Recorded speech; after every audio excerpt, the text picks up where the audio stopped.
ঝড়ের মাস বৈশাখ। এই বৈশাখের মতোই রবি ঠাকুরের জন্ম। সোনার আশ্বিনে নয়, হিমের রাতের অঘ্রাণে নয়, ফুল রাঙানো ফাগুনে নয়, এই খড় ক্ষিপ্র বৈশাখেই তার জন্ম। এই খ্যাপা বৈশাখের গৈরিক তিলক দিয়ে আঁকা তার জন্মদিনের ললাট।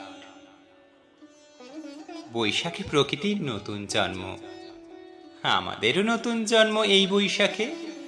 25শে বৈশাখে রবি ঠাকুরের জন্মদিনে দেখতে হয় না ক্যালেন্ডার, জিজ্ঞেস করতে হয় না তারিখটা কবে।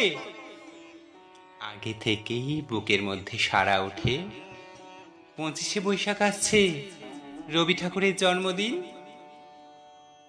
বছরে একটা দিনের জন্য তারা নতুন হয়ে যায়।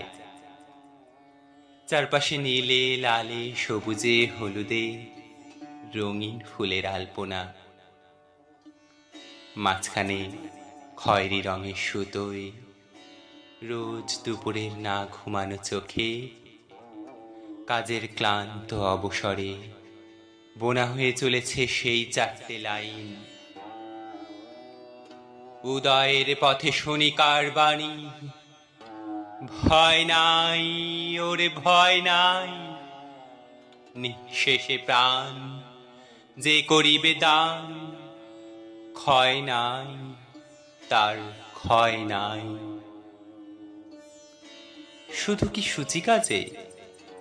না, বিদেশকে চোখের সামনে দৃষ্টান্ত করে রাখার আন্তর্জাতিকতা রবি ঠাকুরের।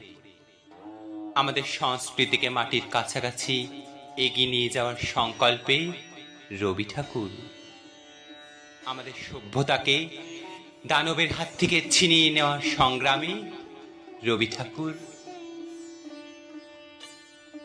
আকাশে মাটিতে মনে এত যে বৃষ্টি পড়ে তার ছন্দ রবি ঠাকুরের, এত যে ফুল ফোটে তার গন্ধ রবি ঠাকুরের।